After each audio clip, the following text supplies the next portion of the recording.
So, good evening. I would say we start. Warm welcome to all of you out there. This is our fourth event today in this online lecture series on digital sustainability transformation of, by, and for the TUM. We are really happy to have Isabel Gomez this evening with us. Welcome, Isabel. Thank you. So Isabel works at the Cradle to Cradle, which is an NGO based in Berlin. And so we will learn a lot about today, learn a lot about circularity, ideas of circular economy and circular growth, and kind of like a specific approach that Cradle to Cradle follows. For those of you who don't know C2C, I would say it's one of the main knowledge hubs facilitating ideas around circularity, and the network brings together different stakeholders from society, education sectors, businesses, politics, organizing a variety of public forums, conferences, workshops, etc. Isabel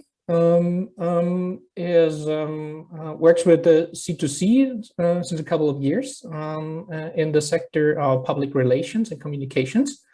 Before joining C2C, she was a business and finance journalist, writing for newspapers like the Börsenzeitung in Stuttgart, the Wall Street Journal, or the Financial Times in Frankfurt. Super interesting also, she has a degree in economics from the Applied University of Economics and Environment in Nürtingen. So kind of like we see early on this topic might have been interesting to you from the start. We are really happy to have you. Before I hand over to you, maybe I explain the organization of today's format, because it's a little bit different than the last times. What we will have is a first part around 60 minutes with a open talk by Isabel and the opportunity to ask questions and receive answers. This is the first part. The last times we record this event and make it then available on YouTube later on. After this talk, we have another 60 minutes of closed workshops where we invite you all to participate in, where we can, have a hands-on experience on thinking about the C2C concept and apply it, interact with each other about it, and also ask more detailed questions.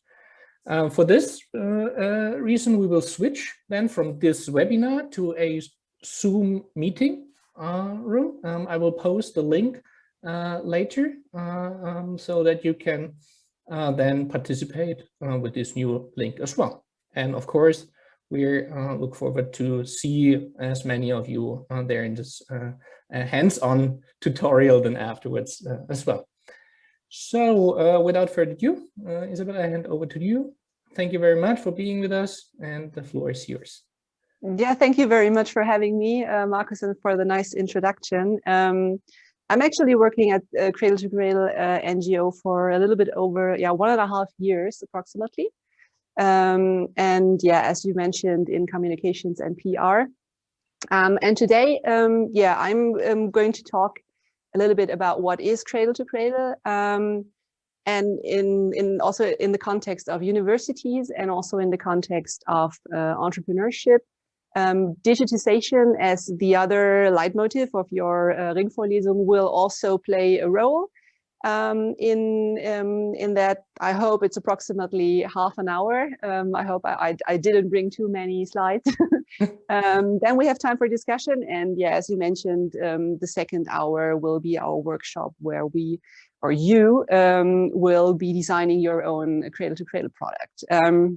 So yeah, let's just jump in. What is Cradle to Cradle? Cradle to Cradle always starts by analyzing how we act today.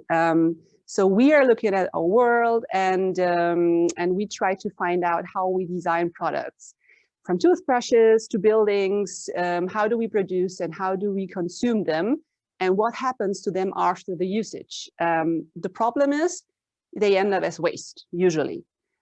So instead of acting C2C, which means from the cradle to the cradle, von der Wiege zur Wiege, we act from the cradle to the grave, taking and exploiting our natural and finite resources to create something, and then we throw the resources away. That is not very intelligent to act like that. A good example is agriculture, a good example for how we exploit nature and take so much more than we give back. Monocultures, the usage of pesticides, these are only two reasons or explanations for why we lose so much fertile soil, which then translates into environmental problems, and also the question, how will we feed the world in the upcoming years with the growth of population? It's not regenerative, it's not a sustainable relationship with our finite resources, and this translates to almost every sector we do make business in, and in every sector we produce things, we throw stuff away at the end. We are very good at creating plastic. We produce roughly 80 million tons of plastic packaging annually, and some of it, at least in some countries, is collected within the waste management systems. Some of it ends in landfills, and more than a third is leaked into nature, and it's mostly ending up in our oceans. And we all know these pictures. There is something called the Great Pacific Garbage Patch, which is a huge mountain made out of plastic packaging, and it's estimated being 2 times the size of Texas. So these masses, they comprise of plastic bottles, bags, or plastic rings, and have an estimated decomposition rate of 400 years and more. The common conclusion after seeing how we exploit our resources and how we produce products is to reduce our mistakes. So the strategy is to strive for zero, and this strategy is a strategy where we basically cover up our harmful ecological footprint, and we are most successful if we completely remove all traces of it, and if we basically remove all traces of ourselves as human beings.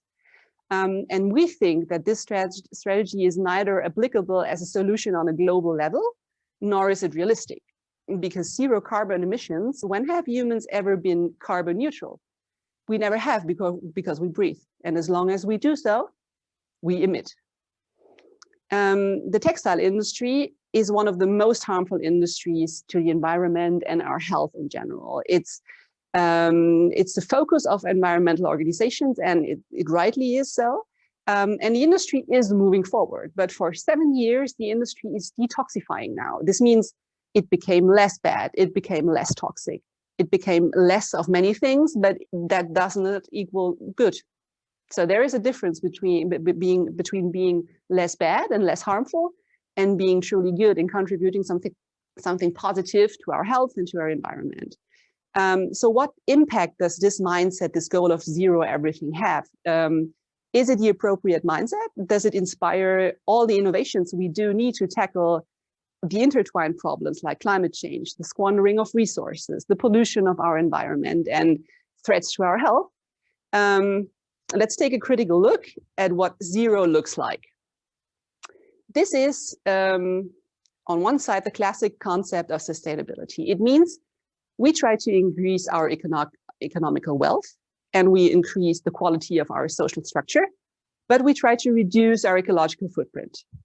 And Michael Braungart and Bill McDonough, the two founders, to put it like that, of Cradle to Cradle as an approach, they try to conceptualize the difference between being less bad and being truly good and beneficial.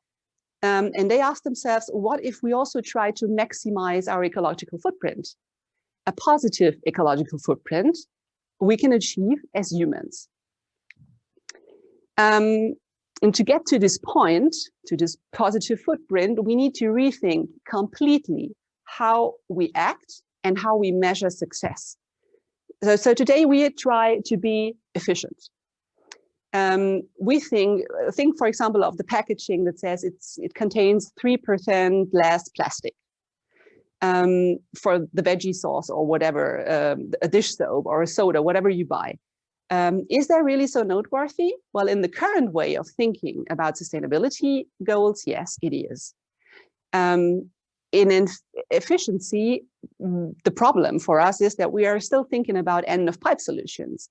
We are not innovating. We are not, or we are innovating the wrong thing because we are not going to the root of the problem, which is the design of things. Effectiveness, on the other hand, gets to the essence of the issue, setting the right goal, thorough and well thought through. And that is basically the difference between these two schools of thoughts, effectiveness versus efficiency. So in a cradle-to-grave scenario where humans are pests and the problem, the best we will ever achieve and the best we will ever strive for is to reduce the said toxic and negative footprint of humans. However, in a paradigm shift to cradle, humans can be contributors and can be beneficial for the environment and contribute fundamentally to the circular system on this planet. How does this work? Cradle to cradle is, on one hand, a school of thought, a mindset which describes how and why we have to rethink the way we act today, which is in a nutshell what I told you the past couple of minutes. But C2C is also a design concept, which basically explains how we implement the theory we established in the school of thoughts to every product and also services we design and produce. The C2C design concept, as I said, does not only apply to products, but also to circular services. We are looking at the classical context of a product here. Everything is designed for a specific use scenario. And according to whether we use or whether we consume a product, we design them either for the biosphere or for the technosphere. In the biosphere, products are biodegradable. So after we consume them, they are a nutrient for the biological cycle. And in the technosphere, products are designed for recycling. So our components must be separable without any residue, and they must be recyclable without decreasing the resource's quality. And as for production, we use renewable energy only, and we also produce everything we need to gain these renewable energies circular. We care for water, so water leaves a fabric in drinking water quality always. And we establish social fairness along the entire value chain of every product. Here are the two cycles I just mentioned with two product examples, the biological cycle and a t-shirt. It's meant for products that experience abrasion and wear off. So every time you wash a shirt, there are millions of small particles going into the water and ending up in our oceans. So the material, the shirt must be of material that is not harmful to the environment or our health. So it needs to be made of naturally decomposable material. In a technical cycle, there is this bike as an example. The technical cycle is for durable products where no abrasion takes place during the use phase. But all these products can be disassembled completely and recycled after their use and always be reduced. So if we design products for both of these cycles, all resources circulate in continuous cycles, and they become nutrients for new products over and over again. So maybe the most distinctive aspect of cradle to cradle compared to other aspects is the big focus on material health. So the goal is to use defined materials that are healthy for people and healthy for the environment. So ultimately, this means that there should be no free offs anymore, because substitutes of forbidden substances are often equally toxic to our health.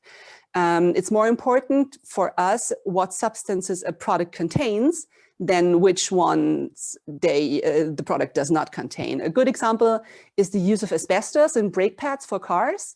So asbestos was banned in the 1990s because it was found out to be carcinogenic. But the substitute substance, antimony sulfide, is actually carcinogenic as well. And it's currently under review. So there is no asbestos in brake pads for cars anymore, but an equally toxic material. So, and that doesn't make sense to us. So how can we improve circularity even more through services and business models? Services like so-called product service systems, they can be very useful to facilitate keeping materials in cycles. Basically, it's about not buying the ownership of a product, but only the service of using it. You know some of these examples, like watching TV versus owning a television or a device. You can buy mobility instead of buying a car nowadays. There are examples we have here in our Cradle to Cradle lab. We lease carpet tiles, for example. There's washing salons where you can wash your clothes without owning a washing machine at home. And it's much easier for the producers to get back and plan with the materials that are built into products when the ownership remains with them. So it's an incentive for them to construct a product so it can be deconstructed and repaired, and the materials can be used over and over again. And basically the goal is to have products that are material banks. And the very best example for such a material bank is actually a building. The construction industry stands for 60% of the total amount of waste we produce in Germany, and it's roughly the same number on a European level.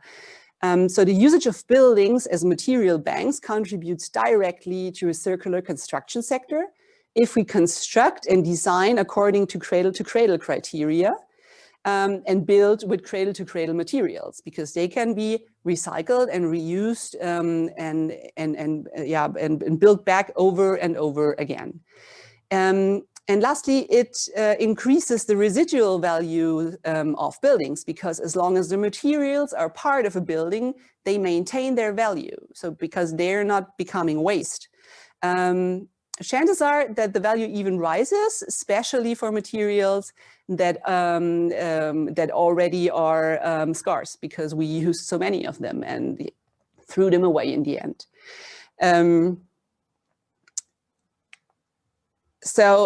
This is also where there is a link between cradle to cradle and digitization, as I mentioned, because a material bank gets even more useful if all the information is digitalized in material passports. So you have one digital spot, a decentral spot is preferable, where all the information about the materials and their properties are included. So this is the ultimate transparency tool for consumers, because it holds all the information about a product, its quality, and its entire value chain until the social aspects. If we're talking about a t-shirt being sewn together in India or wherever. I will shortly introduce our NGO.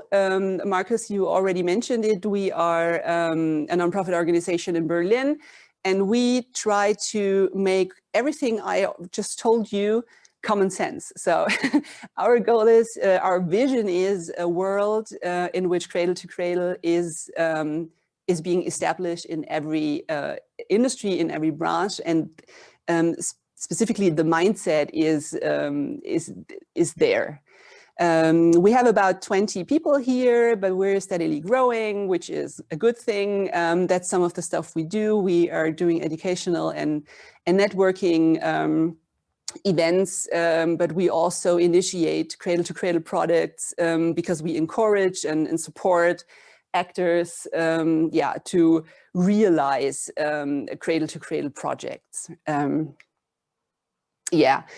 There are already a lot of cradle-to-cradle products in the real world, as well as products, as well as projects. there is an institution called the Cradle to Cradle, the Product Innovation Institute, which is a body that certifies Cradle to Cradle products. That's nothing we do, but they do. It's a US entity. And the certification is on, it's 5 criteria, which is material health, the reutilization of the materials, the use of renewable energy, water stewardship, and social fairness. And the certificate ranges from basic to platinum level. The end certificate is based on the lowest level you reach within one of the 5 criteria. And as you can see there's cleaning stuff, there's chocolate wrapping, there's office chairs. So many products we use on a daily basis. So Cradle to Cradle, it's not a vision, it's not an utopia, it is already there. So what about TU München? What about universities in general? One thing I was thinking about, talking about universities are the buildings where, the education takes part, but also the topics of procurement, of development of urban areas, and education, of course, as well. So the Venlo City Hall. The Venlo City Hall is a very nice example of how a university could look like, even if it's a city hall and not a university, but it's a public building.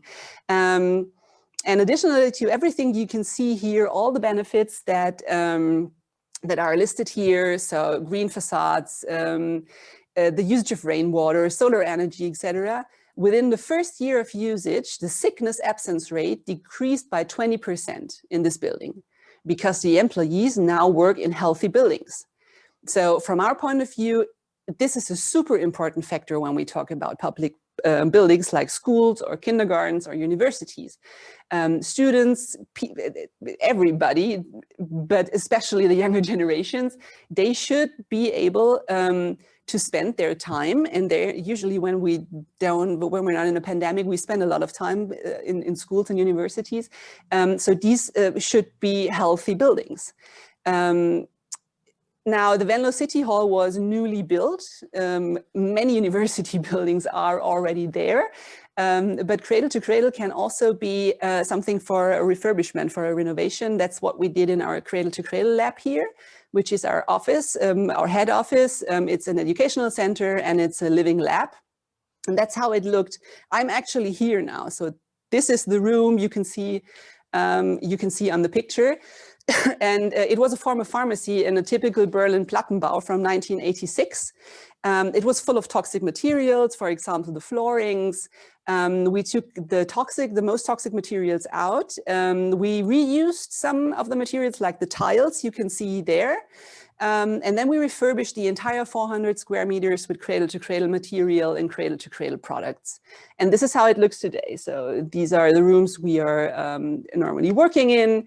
And you really wouldn't suspect such a nice office in this Plattenbau here specifically. So this is one role that circularity can play in universities when they are being built or when they are being refurbished. But also when we talk about procurement, public procurement accounts for roughly 25% of the GDP in Germany. So it's a great leverage for establishing Cradle to Cradle. And university, they need all the stuff you can find here: IT, cleaning supplies, office supplies. For everything you can see here, there's at least one Cradle to Cradle alternative. So on a product level, but also on a service level, like for example, modular headphones with a lifetime repair guarantee, or washing machines or coffee makers, which are not owned by an entity, but used by an entity. So these are all things that are great examples how a Cradle to Cradle can be applied in universities, in governmental bodies in general, but also in companies. And then Yeah, universities are educational entities, but they are also scientific centers. And as those, they are cornerstones of cities and regions and their future development. So the goal should be that we live in resilient regions that are designed and work like natural ecosystems. And with their scientific work, universities can contribute to that. So that means study projects or science projects in the context of Cradle to Cradle. And that is exactly why we established our Netzwerk C2C Region, which is made for government bodies, but also companies and also universities that want to establish Cradle to Cradle as kind of a leitmotif for their urban development and push it forward. And we guide them a little bit on this way. And we see increasing demand also of larger cities, and Munich is a good example, because Cradle to Cradle is fixed as a strategy in the current coalition agreement in Munich, which is also partially thanks to our volunteer group there. They work really close together with Architects for Future, and they briefed the local politicians, and ultimately they wrote Cradle to Cradle into their coalition agreement, which was a great success. This is, by the way, also a good way of contributing to spreading Cradle to Cradle.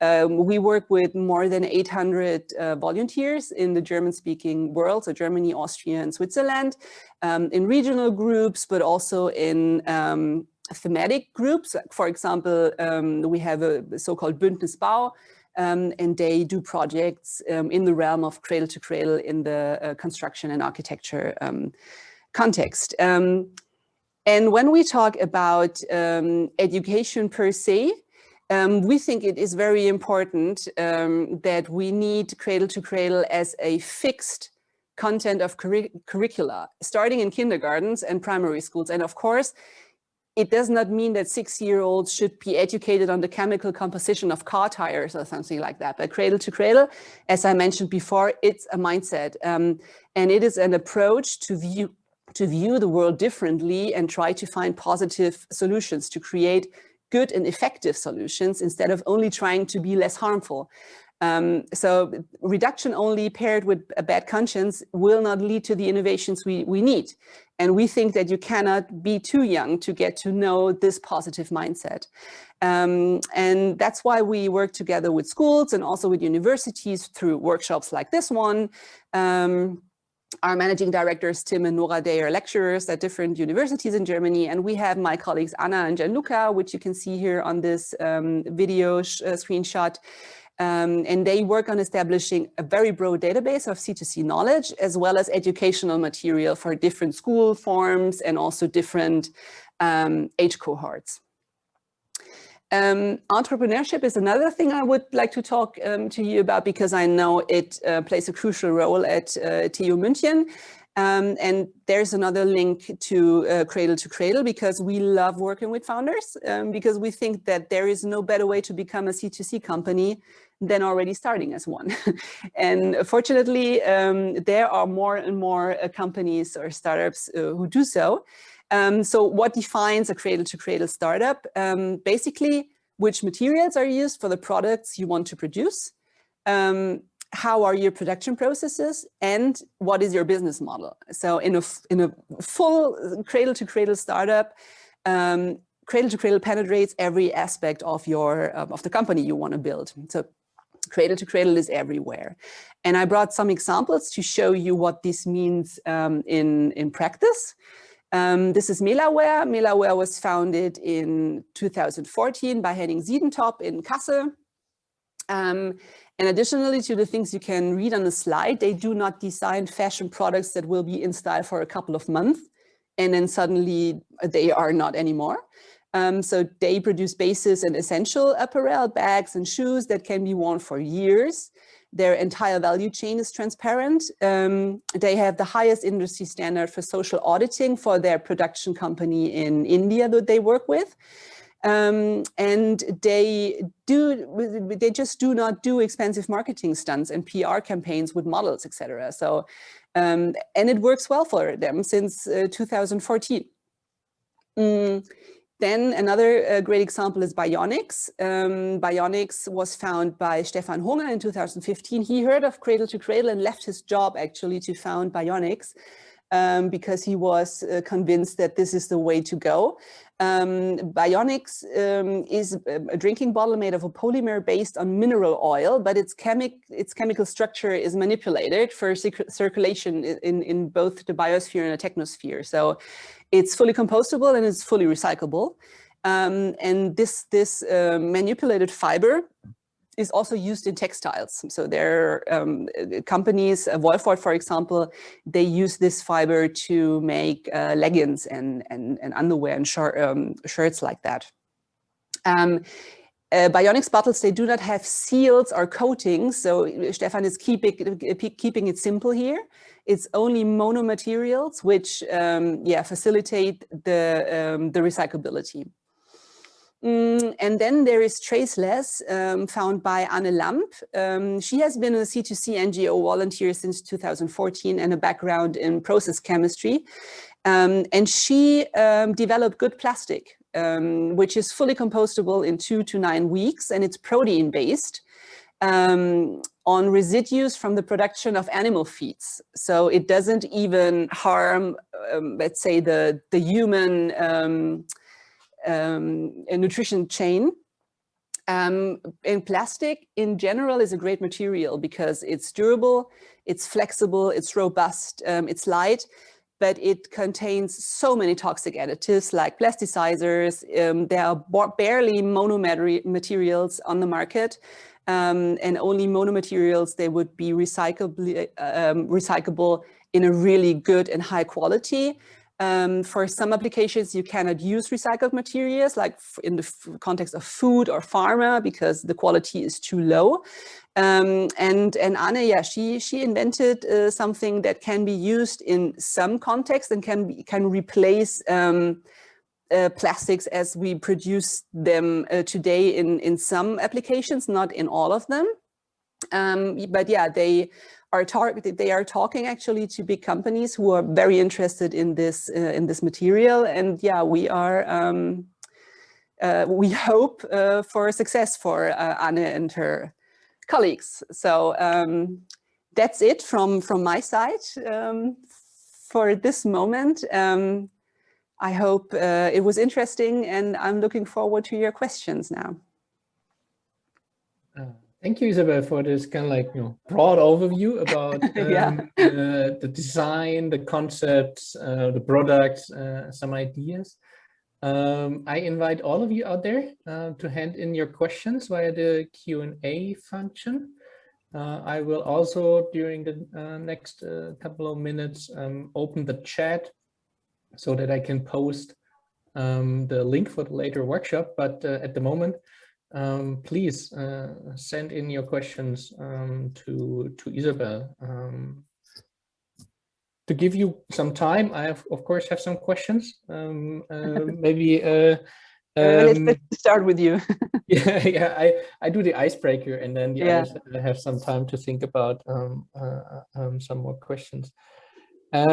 So one of my standard question, I think, over this lecture series is kind of like the idea of how to engage in trade-offs and balancing the 3 dimensions of sustainability. You at one of your beginning slides, you said kind of one of the main differences in your concept is that you want to maximize all 3 dimensions as well. So my question would be kind of like, how do you deal with trade-offs? How do you resolve it? Do you have like, is the ecological dimension more important than the social one, or would you say like, what is the idea when we might not be able to optimize everything at the same time? Yeah, but that should be the goal. So therefore, Cradle to Cradle is a very holistic approach. Social fairness is part of Cradle to Cradle, as well as material health. because we think that if you focus on just one issue, like for example, we are focusing on energy and carbon emissions on a political level. And it's good to have, to take this issue seriously because climate change is real. And we also know what stuff is contributing to the acceleration of climate change. So then in the next step, we are building more solar parks, or we try to use wind energy. And we do so with solar panels that will be special waste in 20 years. So we try to solve one problem, the problem of dirty energy and of carbon emissions because of the energy productions. And meanwhile, we create the next problem. So we are not, these are not long-term solutions. They are just, they just postpone one part of the problem into the future. And that's not sustainable. That's not how we interpret the term of sustainability. So that is why Cradle to Cradle tries to address all of these issues, all of these intertwined problems, the social problem as well as the problem of what energy do we use and how do we use energy? How can we also bring carbon into cycle? Carbon is a super, super important resource, but we just manage it poorly by emitting it into the atmosphere. That's no place for carbon. So, but carbon, well, basically plastic is made out of carbon. So why not establishing carbon management systems where we can use this resource and solve the climate problem as well as contributing positively to the problem of resource scarcity.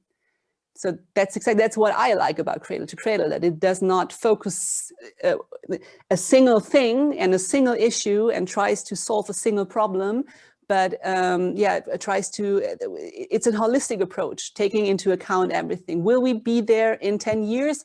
Probably not, but we should start getting there now. Mm-hmm. I'm super sympathetic about like the holistic approach, you know, and thinking, taking the bigger picture. Maybe again, a slightly critical question is in this regard is also, how would you see that you address like problems like the rebound effects or you know, or I completely saw your point about, you know, ownership versus leasing concepts or something like that. But, you know, as often the experience, I have no scientific data now at hand, but like the eclectic data that I gather in my environment is like that people have a TV and use streaming services. They have a car and they use car sharing, you know, options. So do you think it's not, I think that I'm not buying it, but it's rather kind of like, you know, how would you see a chance to, you know, in this positive reframing of your concept, kind of like to address these problems, or do we also need we need to change, you know, reduce certain behaviors as well? Does it also fit into your concept? It is, reduction is not bad, so don't get me wrong. We do of course need to do stuff differently, and it's a very difficult question because consuming is a cultural question. So, and Cradle to Cradle is a scientific approach. Some people, they want to have makeup. Some people, they want to have a car because they just don't like the public transport system. So, and this is, and it's okay to not like the public transport system. So how can we facilitate mobility, or how can we build cars that are not harmful but beneficial? So that's the question. Not trying to, the problem with electric mobility, for example, it's the same thing as I just mentioned with solar panels. The batteries, they are the special waste of tomorrow. So this is this is a good solution now for this transformative times we are in, but it's not a long-term solution. And I think this is very important to have in mind, that we have a lot of approaches that will help us to get to cradle, which is a good thing and which are good approaches. But for us, it's something that is helpful for a certain time until we have a longer lasting and effective solution to a certain problem or to certain problems. I get your point. Now we have questions from the audience as well. So one question is regarding a specific domain, namely finance. Yeah. So the question is like, okay, you mentioned a lot of examples from buildings, industry, and products, but could you name something in the financial sector where you would say C2C makes sense, exactly like the furniture, the rooms of the banks or the finance companies? Yeah, that's a difficult question. I think where cradle to cradle plays into finance is the need for different accountability systems. So that's a purely financial topic, because as I said, we define success a certain way nowadays. We measure the profitability of buildings a certain way, and we do not take into account the entire life cycle span. That has to change, and that's an accountability issue. That is,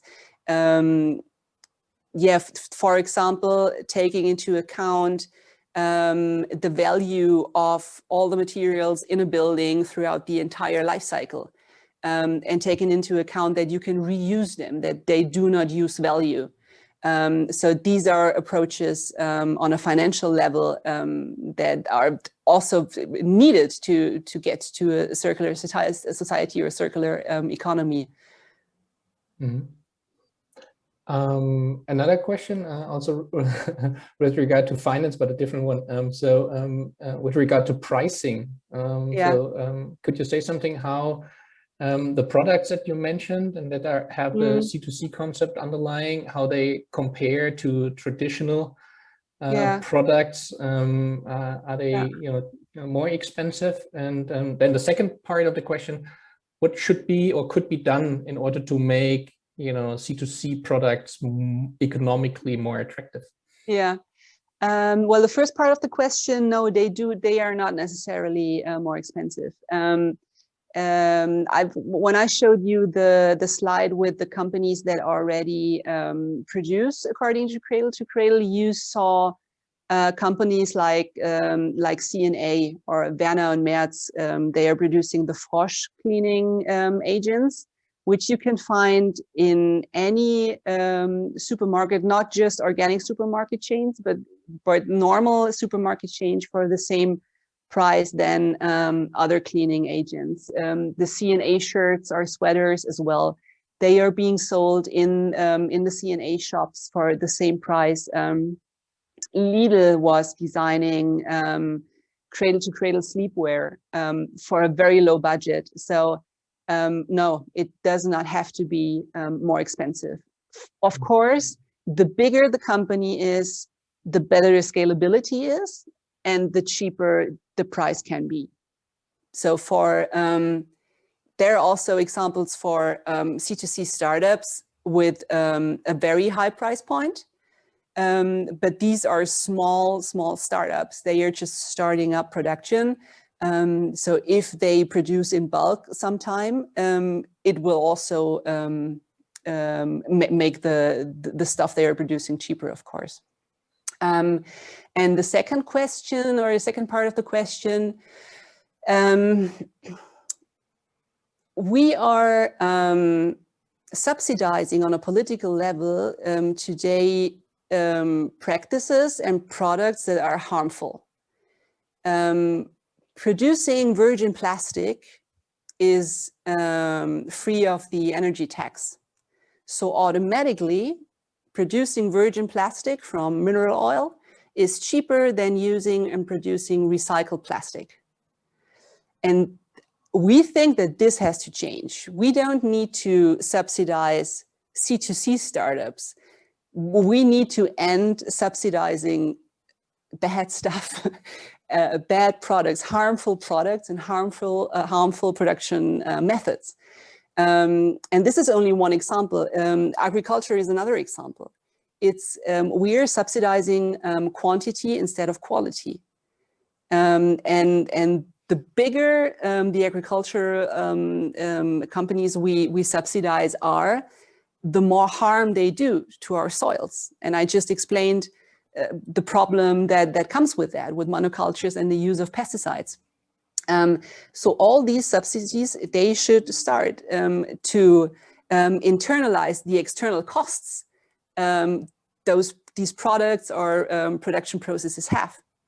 And then automatically it is the economic, it's not only the better solution to produce something that is with a positive contribution from a moral point of view, but it's also just a sound economic decision, because it's cheaper to produce something good and something that is not harmful but beneficial to our environment. And there are so many examples that show even without ending these harmful subsidies, it's possible, because there are some companies that say, okay, this is the way to go. We're just doing it. C&A, it's not, I mean, it's a global company.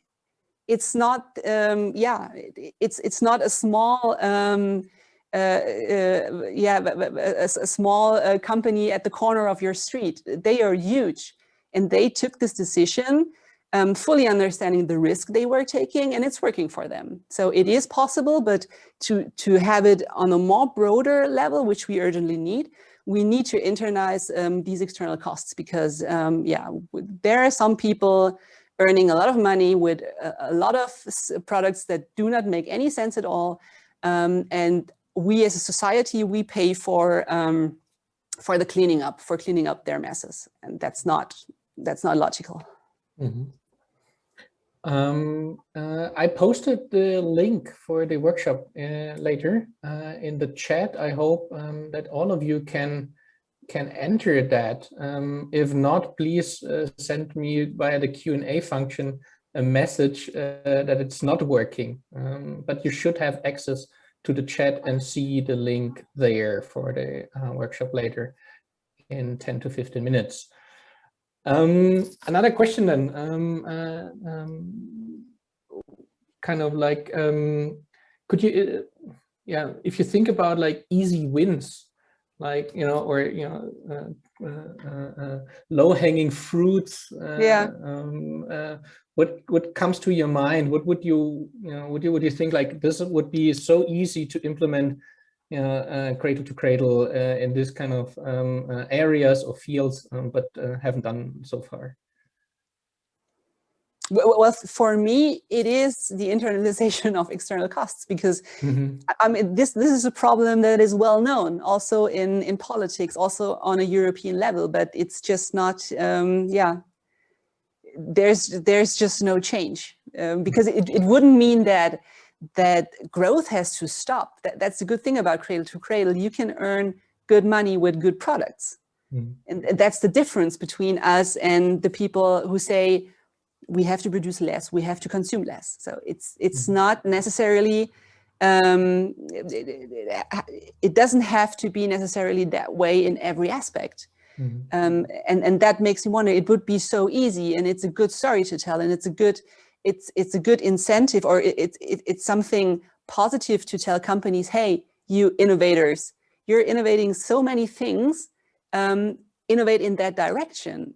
It makes sense, and it must be clear that that we are working with finite resources. So we are step by step killing the basis for our future growth. So there will be no growth because we can't produce if we do not have resources we can produce with. It's very simple. So for me, basically, cradle to cradle is a low-hanging fruit because it just makes sense. But yeah, of course, there are things you can do in your daily life. For example, you can decide where you buy your stuff. You can decide whether you overcome your fear of public transportation and use the S-Bahn or a bus instead of your car. these are all things we can do, but yeah, there has to be a systemic change of mindset to have the leverage we need. Another question that came up was whether you already have cooperations with the university or schools, other institutions within the educational sector that you can point to, and kind of like what are the lessons to be learned there. Yeah, well, we started, my colleagues Anna and Gianluca, they started this year. So this is something, well, educational work in general, we have been doing since the NGO was founded in 2012, but we didn't institutionalize it until the beginning of this year. So Anna and Gianluca, they are currently working on educational material. They are talking to schools all over Germany. It is quite a difficult time because, as you know, there's digital classes. So the teachers, they do have a lot of problems and a lot of hurdles to overcome right now. So we can understand that it's maybe not their top priority to include cradle-to-cradle material into their classes, but we're working on it. And we do have some projects in the pipeline. We had Margret Rasfeld here in one of our C2C lab talks, which is a digital talk format we established last year. Margret Rasfeld, she's the founder of Schule im Aufbruch, which is a very holistic approach to education, which we have very many similarities with.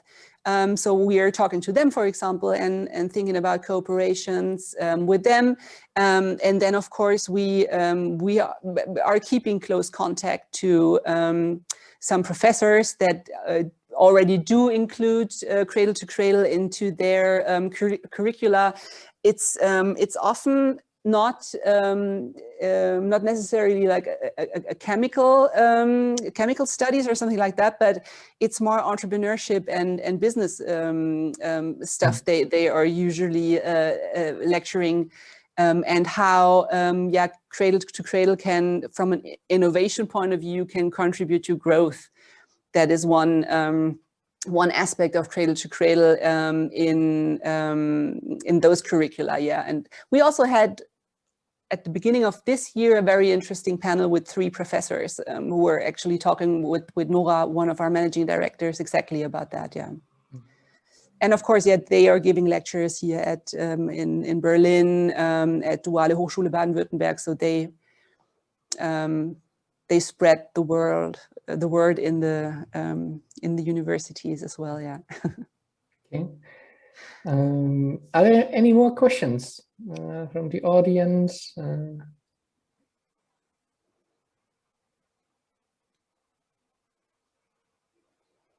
If not, I think you have received the link via the chat function.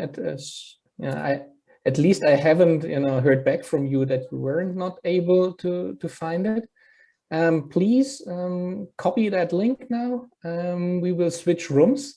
So give us 5 minutes, and then we see each other in 7:30 in a different room. Just to explain it once again, we will then have a hands-on experience, also interactive. You will have the opportunity to interact and also switch the cameras on, etc.